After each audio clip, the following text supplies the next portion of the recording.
ओम शांति। ओम शांति। आज है 29 अप्रैल 2022 के साकार महावाक्य 29/4/2022। कल की मुरली याद है या सुना कर? देह बांध देह अभिमान छोड़ करके अपने को आत्मा समझ कर चलना है ना। और सच्चा समझदारी और रॉयल्टी से चलना है। बाबा साफ सच्चा है तो उसके साथ भी सच्चाई सफाई से रहना है। और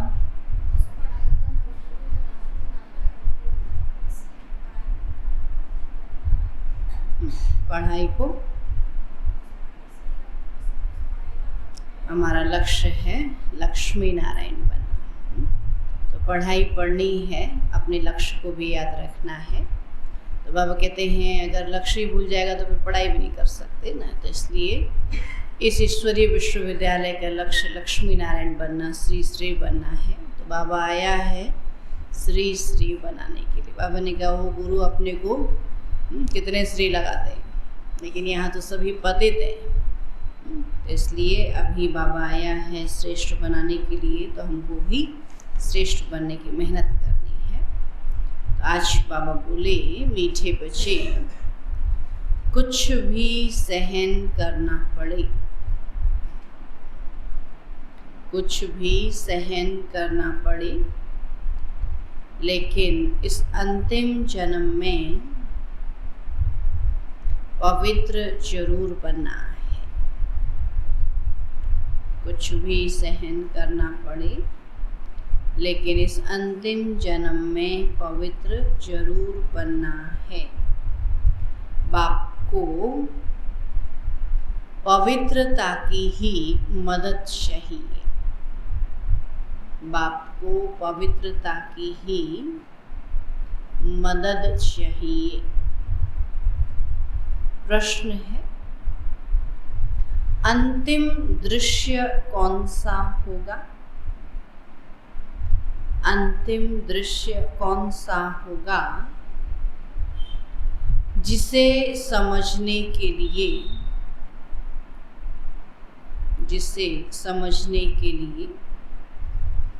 अच्छी विशाल बुद्धि चाहिए। अंतिम दृश्य कौन सा होगा जिसे समझने के लिए अच्छी विशाल बुद्धि चाहिए? उत्तर है अंतिम दृश्य सबके वापस जाने का है। अंतिम दृश्य सबके वापस जाने का है। कहा जाता है राम गयो रावण गयो जाको बहु परिवार। राम गयो रावण गयो। बाकी सृष्टि की सफाई करने वाले, नई दुनिया की तैयारी करने वाले थोड़े बचेंगे। सृष्टि की सफाई करने वाले, नई दुनिया की तैयारी करने वाले थोड़े बचेंगे। हम भी जाएंगे, फिर जहाँ जीत वहाँ जन्म होगा। हम भी जाएंगे, फिर जहाँ जीत वहाँ जन्म होगा। भारत में ही जीत होगी, बाकी सब खल्लास हो जाएंगे। भारत में ही जीत होगी, बाकी सब खल्लास हो जाएंगे। राजाएं आदि जो धनवान होंगे वह बचेंगे। राजाएं आदि जो धनवान होंगे वह बचेंगे। जिनके पास हमारा जन्म होगा, जिनके पास हमारा जन्म होगा, फिर हम सृष्टि के मालिक बनेंगे। फिर हम सृष्टि के मालिक बनेंगे। यह समझने के लिए विशाल बुद्धि चाहिए। यह समझने के लिए विशाल बुद्धि चाहिए। गीत है, नयनहीन को राह दिखाओ प्रभु, पग पग ठोकर खाऊं मैं। ओम शांति। बच्चों ने गीत सुना, कहते हैं, हे प्रभु हम अंधे। नयनहीन को राह दिखाओ कहा तो माना क्या? हम अंधे। दर दर पग पग ठोकरें खाते रहते हैं और अपने को आपे ही कहते हैं कि हम अंधे की औलाद अंधे। हे प्रभु आओ तो गुरुओं के दर, मंदिरों के दर पर, नदियों के दर पर धक्के खाते रहते हैं। अर्थ तो नहीं जानते कि हमारा वह बाप है। प्रभु को भी अनेक नाम दे दिए। कहते हैं, निराकार नाम रूप से न्यारा है। अब नाम रूप से न्यारी तो कोई चीज होती नहीं।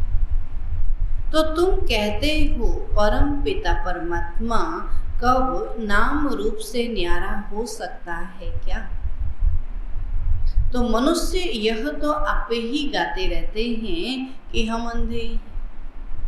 बाप आकर जब रास्ता बताते हैं तो सजे हो जाते हैं, है ना? कुछ नहीं जानते तो अंधे, और बाबा आकर बताते हैं तो फिर बाबा कहते सजे हो जाते हैं। बाप जो ज्ञान का सागर है, वह तुम बच्चों को पढ़ाते, मुक्ति, जीवन मुक्ति का रास्ता बताते हैं। और कोई भी साधु संत सन्यासी मुक्ति, जीवन मुक्ति का रास्ता नहीं बता सकते। तो उनको गुरु कैसे कह सकते हैं? आप कहते अगर गुरु है तो फिर तो मुक्ति, जीवन मुक्ति का रास्ता बताएं। तो ड्रामा में उनका पार्ट है, भारत को पवित्रता पर थमाना है। भल पवित्र तो रहते हैं परंतु ज्ञान योग से पवित्र नहीं बनते। बाबा जो हमको ज्ञान योग से पवित्र बनाता, वो ज्ञान योग से पवित्र नहीं बनते। दवाई खाकर इंद्रियों को मुर्दा बना देते। अब इसमें कोई ताकत नहीं। ड्रग्स लेते हैं ना, आपने देखा होगा, धुनी रमाते, वहीं सब नशा करते हैं। तब बाबा कहते इससे तो कोई ताकत नहीं। ताकत तो तब मिले जब गृहस्थ व्यवहार में रहते वह स्त्री पुरुष दोनों स्वयंवर रच शादी कर फिर पवित्र रहे, तो उसको कहा जाता है बाल ब्रह्मचारी युगल। सुना? यहाँ भी बाप से बल मिलता है तो परम पिता परमात्मा ही आकर पवित्र मार्ग स्थापन करते हैं। तो सतयुग में देवी देवता पवित्र प्रवृत्ति मार्ग वाले थे, उनको पवित्र रहते भी बचे थे। बाबा कहते वहाँ योग बल है। तो मनुष्य यह नहीं जानते कि परम पिता परमात्मा कैसे बैठ उन्हों को ताकत देते हैं। जो घर गृहस्थ में रहते भी नंगन नहीं होते। तो द्रौपदी ने पुकारा था कि यह दुशासन हमको नंगन करते हैं, ऐसे यहाँ भी बहुत बच्चियां पुकारती हैं। अब परमात्मा आकर 21 जन्मों के लिए नंगन होने से बचाते हैं। तो द्रौपदी कोई एक नहीं थी, तुम सब द्रौपदियां हो। तुम बच्चों को शिक्षा मिलती है। भल पति तुम्हें मारे पीटे परंतु तुमको सहन करना है, क्योंकि पवित्र होने बिगर तुम पवित्र दुनिया के मालिक तो बन नहीं सकते। तो कल्प कल्प तुम माताएं ही शिव शक्तियां बनी हो, जगत अम्बा सरस्वती की शेर पर सवारी दिखाते हैं। तो यह भी महिमा तुम्हारी है। तो यह है ही पतित दुनिया अथवा आसुरी दुनिया, और पावन दुनिया माना ईश्वरीय दुनिया। तो राम आकर राम राज्य स्थापन करते हैं तो पवित्रता फर्स्ट है। काम विकार कितना बलवान है। अच्छे अच्छे मनुष्य भी कह देते हैं इम्पॉसिबल है जो कोई पवित्र रह सके। अरे सतयुग में देवी देवताएं संपूर्ण निर्विकारी थे, खुद नहीं रह सकते तो बोलते असंभव। अब सतयुग में देवताएं तो निर्विकारी थे। तो तुम महिमा गाते हो, आप सर्वगुण संपन्न हो, और हम अपने लिए कहते नीच पापी। तो उनको बनाने वाला कोई तो होगा ना। उनको बाबा कहते सर्वगुण संपन्न बनाने वाला कोई तो होगा। तो बाप ने संगम युग पर आकर के सतयुग की स्थापना की है, तो बाप ही आकर आसुरी दुनिया को दैवी दुनिया बनाते हैं। लोग तो पतित का अर्थ भी नहीं समझते। अरे तुम पुकारते हो कि हम सब पतित हैं, हे पतित पावन आओ। तो भारत पवित्र था तो डबल सिरताज था, रतन जड़ित ताज भी था तो पवित्रता का आभा का ताज भी था। अब तुम हर एक की बायोग्राफी को भी जानते हो, देवी देवताओं की, परमात्मा की बायोग्राफी को भी जानते हो। अभी तुम बाप के बने हो तो तुमको गॉड फादर ही बुद्धि में याद रहता है। तो वह बाप निराकार है, परम धाम में रहने वाले हैं। तो ऐसे बाप को बिल्कुल नहीं जानते। सारी दुनिया को जानते हैं, लेकिन जैसा निराकार बाप है उसको बिल्कुल नहीं जानते। मनुष्य इस समय बहुत दुखी है। मौत का देखो कितना डर लगता है। सब डरे किससे? मरने से। तभी बाप कहते हैं मौत सामने खड़ा है, पहले खून की नदियां बहेंगी, फिर दूध की नदियां बहेंगी। अभी बाप तुमको विषय सागर से निकाल क्षीर सागर में ले जाते हैं। तो लक्ष्मी नारायण क्षीर सागर सतयुग में है। दूध का सागर, बाबा दूध तो नहीं, दूध का सागर तो नहीं होता, लेकिन पवित्रता का दूध प्रतीक माना है पवित्रता का। तो पवित्र की दुनिया है ना, बाबा कहते पवित्र दुनिया है, तो उसको क्षीर सागर कहती है। अब यहाँ तो दूध पीने के लिए भी नहीं मिलता, सागर कहाँ से आए? बाबा कहते दूध पीने के लिए भी नहीं मिलता, पाउडर मिलता है, उसको दूध बनाते हैं ना। तो सतयुग में कोई चीज की कमी नहीं रहती। तो बरोबर भारत पहले स्वर्ग था और अभी नरक है। एक दो को डसते रहते हैं ना, दुख देते रहते हैं। शकल भी मनुष्य की है, परंतु चलन गंदी है। एक दो में लड़ते झगड़ते रहते हैं। तो है ही पाप आत्माओं की दुनिया। तो यहाँ सदाचारी कहाँ से आए? कहते इसको रौरव नरक है, तो यहाँ सदाचारी कहाँ से आए? कोई ने दान पुण्य किया तो सदाचारी हो गया क्या? तो दान पुण्य तो क्यों करते? समझते बहुत पाप कर्म कर दिया, अभी कुछ दान पुण्य भी कर दे। अभी तो सब रावण की मत पर हैं। तो देवताएं कितने पवित्र सुखी थे। राम राज्य और रावण राज्य किसको कहा जाता है, यह भी भारतवासी नहीं जानते। बाबा कहते राम राज्य चाहते। एक तरफ कहते राम के राज्य में रावण था। जब राम राज्य चाहते तो फिर तो कौन आ जाएगा? उनके राम राज्य में तो रावण था, तो फिर रावण तो नहीं चाहिए ना। तब बाबा कहते राम राज्य चाहते हैं, परंतु वह कौन स्थापन करते हैं यह नहीं जानते। तो इस समय मनुष्य को जो पैसा दो तो उससे पाप ही करते हैं, क्योंकि है ही पाप आत्माओं की दुनिया। अब तुमको चलना है बाप की मत पर। तुम समझते हो हम तो बाप से वर्षा लेंगे ही, लेकिन यह अंतिम जन्म पवित्र बनो। 63 जन्म तुम विकार में गए हो, अब एक जन्म पवित्रता की मदद करो तो पवित्र रहना पड़ेगा। मदद कैसे होगी? पवित्र रहेंगे तो बाबा कहते पवित्रता की मदद हो जाएगी। कृष्ण गोरा था, फिर काम चिता पर बैठने से अब श्याम बने हैं। फिर ज्ञान चिता पर बैठने से गोरा स्वर्ग का मालिक बनते हैं। तो तुम ही देवता थे और अब असुर बन गए हो, तो यह चक्र है पूज्य सो फिर पुजारी। तो सन्यासी कह देते आत्मा सो परमात्मा। रात दिन का फर्क हो गया, ड्रामा अनुसार सबको गिरना ही है। अब तुमको गुरुओं का गुरु, पतियों का पति, बेहद का बाप मिला है, तो उनकी श्रीमत पर चलना है। तो परम पिता परमात्मा को तो मानते हो ना?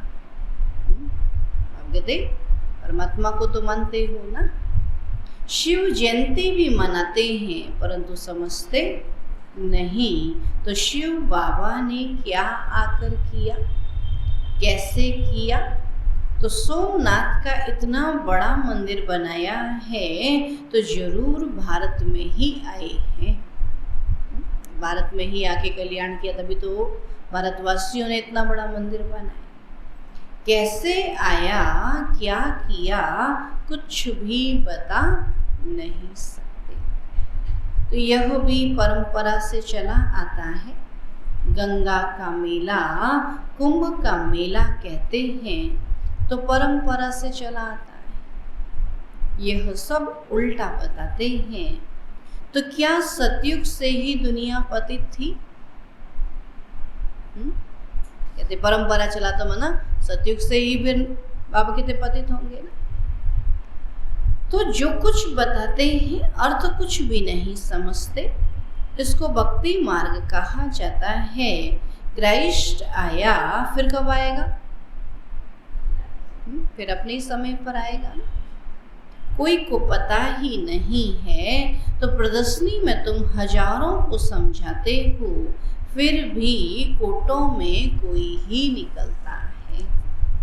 अभी तुम बेहद के बाप से बेहद का वर्षा पाते हो। तुम जानते हो अभी दुनिया बदल रही है। तुम कहते हो कि हम सन्यासियों को भी पवित्र रहकर दिखाएंगे।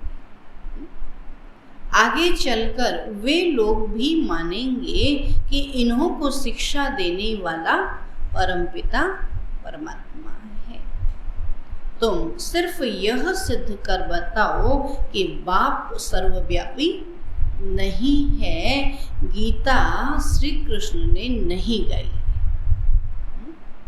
इसको मनुष्य सुनना ही नहीं चाहते, समझना ही नहीं चाहते। जब सुनेंगे ही नहीं तो समझेंगे कैसे? तब बाबा कहते हैं तो उन्होंने ये सिद्ध कर बताओ। तो कृष्ण ने गीता नहीं गाई तो उनकी एकदम आबरू चट हो जाए। इतना समय से जो लेके बैठे ना, तो ये सब पिछाड़ी में होगा। तो तुम बच्चे अभी समझते हो कि परम पिता परमात्मा हमारा बाप है। तो पहले सूक्ष्म वतन में ब्रह्मा विष्णु शंकर यह रचना रचते हैं।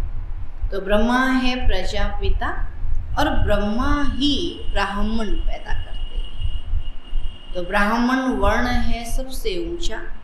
शिव बाबा के मुख वंशावली ब्राह्मण है और वह है कुख वंशावली। तो बाप की श्रीमत पर चलने से तुम पावन बनने वाले हो। तो देहधारियों को भूल जाना है। कल बाबा ने कहा देह भान देह अभिमान सब भूल जाना है, तो मेहनत है ना। अभी नाटक पूरा होता है, जो भी एक्टर्स हैं सब चले जाएंगे, बाकी थोड़े रहेंगे। राम गयो रावण गयो जाको बहु परिवार, बाकी बचेंगे कौन? दोनों तरफ के थोड़े थोड़े ही बचेंगे, बाकी सब वापस चले जाएंगे। तो सफाई करने वाले भी तो चाहिए ना, सफाई कौन करेगा? देवताएं थोड़ी सफाई करेंगे। तब बाबा कहते थोड़े थोड़े बचेंगे, बाकी सब वापस चले जाएंगे। फिर मकान आदि बनाने वाले, सफाई करने वाले भी बचते हैं। वैसे भी देखा कहीं आपदा आती तो वही बचते ना, जो झुग्गी झोपड़ियों में रह रहे हैं ना, बड़ी बड़ी बिल्डिंगों में रहने वाले दब के मर जाते हैं। या तो बहुत साहूकार बचेंगे या फिर बहुत गरीब बचेंगे, है ना। तब बाबा कहते कि मकान आदि बनाने वाले, सफाई करने वाले भी बचते हैं, तो समय चाहिए ना, हम भी चले जाएंगे। तुमको राजाई में जन्म मिलेगा। वो फिर सफाई करते हैं, तो बाबा ने कहा है जहाँ जीत वहाँ जन्म। तो भारत में ही जीत होगी, बाकी वह सब खल्लास हो जाएंगे। राजाएं आदि जो धनवान होंगे वह बचेंगे, जिनके पास तुम जन्म लेंगे। सारी सृष्टि का फिर तुमको मालिक बनना है। ऐसे भी नहीं कि यहाँ का धन दौलत कोई तुमको वहाँ काम में आएगा। अब तो अभी चेंज कर रहा है ना इसको, यहाँ का वहाँ में परिवर्तन करा रहा है ना। बाबा कहते यहाँ का तुमको वहाँ काम में नहीं। अभी देखो कुछ समय के पहले के नोट 500 1000 के वो यहीं नहीं चले, तो सोचो ये भी जो अभी हैं ये आगे चलेंगे? ये भी नहीं चलेंगे। तो तुमको यहाँ का धन दौलत वहाँ काम में नहीं आएगा।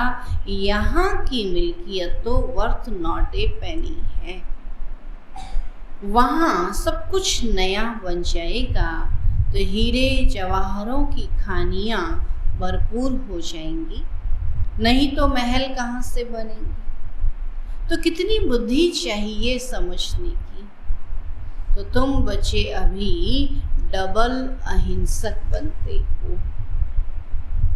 तुम जानते हो कि हम कोई भी हिंसा नहीं कर सकते। यहाँ तो डबल हिंसा है, दुनिया में तो डबल हिंसा है ना। काम कटारी की हिंसा भी है, तो एक दूसरे को मारते हैं, तो डबल हिंसा है।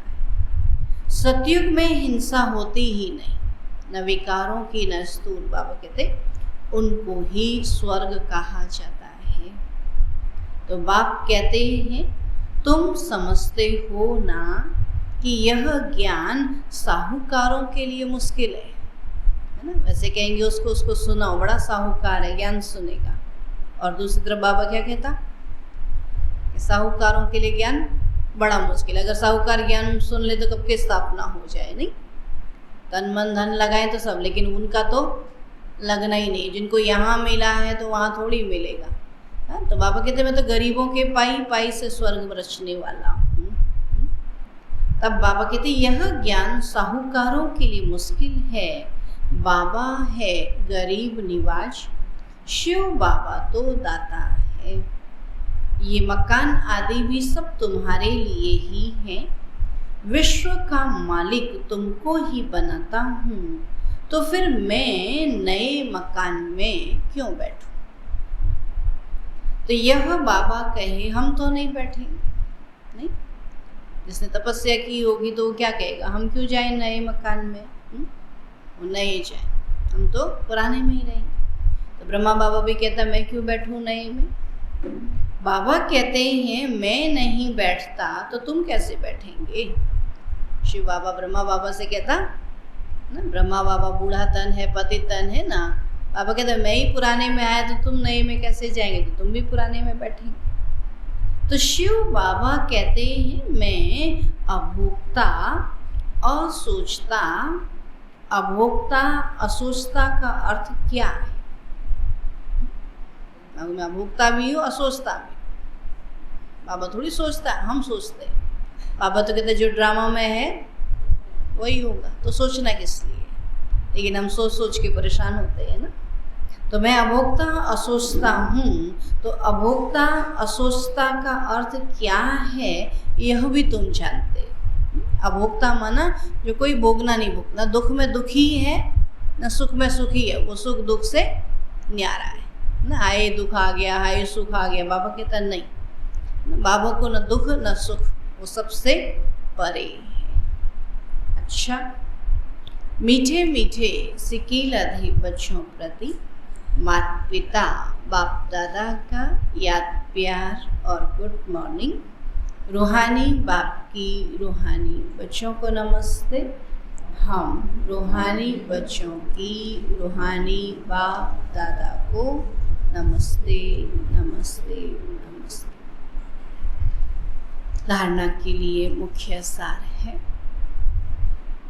अब नाटक पूरा हो रहा है, अब नाटक पूरा हो रहा है, वापस घर चलना है, वापस घर चलना है। इसलिए पावन जरूर बना है, इसलिए पावन जरूर बना है। कोई भी देहधारी को याद नहीं करना है, कोई भी देहधारी को याद नहीं करना है। दूसरा पॉइंट है, बाप से बल लेकर इस अंतिम जन्म में,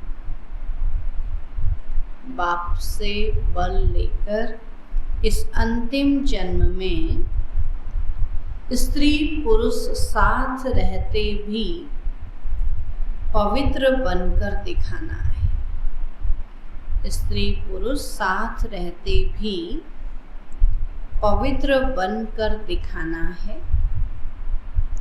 बेहद का बाप मिला है तो उसकी श्रीमत पर चलना है। बेहद का बाप मिला है तो उसकी श्रीमत पर चलना है। वरदान है, अपने देवताई संस्कारों को इमर्ज कर दिव्यता का अनुभव करने वाले व्यर्थ से इनोसेंट अविद्या स्वरूप भव। अपने देवताई संस्कारों को इमर्ज कर दिव्यता का अनुभव करने वाले व्यर्थ से इनोसेंट अविद्या स्वरूप भव। बाबा कहते हैं कि जब आप बच्चे अपने सतयुगी राज्य में थे तो व्यर्थ व माया से इनोसेंट थे, न वहाँ माया याद थी और न व्यर्थ। इसलिए देवताओं को सेंट व महान आत्मा कहते हैं। तो अपने वही संस्कार इमर्ज कर व्यर्थ के अविद्या स्वरूप बनो। देवताई संस्कारों को याद करके बाबा कहते फिर से क्या करो, अविद्या स्वरूप, उन सब बातों को भूल जाओ। समय, श्वास, बोल, कर्म सब में व्यर्थ की अविद्या अर्थात इनोसेंट। जैसे बच्चा होता है ना, वो कुछ नहीं जानता कि व्यर्थ क्या है। पापा कहते इन सब में व्यर्थ की अविद्या अर्थात इनोसेंट। जब व्यर्थ की अविद्या होगी तब दिव्यता स्वतः और सहज अनुभव होगी। इसलिए यह नहीं सोचो कि पुरुषार्थ तो कर रहे हैं, लेकिन पुरुष बन, पुरुष कहा है आत्मा को, तो पुरुष बन इस रथ द्वारा कार्य कराओ कि मैं आत्मा पुरुष हूँ और ये शरीर मेरा रथ है, तो मैं आत्मा इस रथ के द्वारा कार्य करा रही हूँ। तो एक बार की गलती दोबारा रिपीट ना हो, एक बार की गलती दोबारा रिपीट ना हो। है ना। सॉरी कब बोलते हैं? जब बार बार वही गलती करते हैं। तो पुरुषार्थी उसे नहीं कहेंगे जो बार बार वही गलती करे। बाबा कहते पुरुषार्थी वह जो एक बार की हुई गलती को रिपीट न करे। स्लोगन है, रूहानी गुलाब वह हैं जो कांटों के बीच में रहते भी न्यारे और प्यारे रहते हैं। रूहानी गुलाब वह हैं जो कांटों के बीच में रहते भी न्यारे और प्यारे रहते हैं। अच्छा, मातेश्वरी जी के अनमोल महावाक्य हैं। कई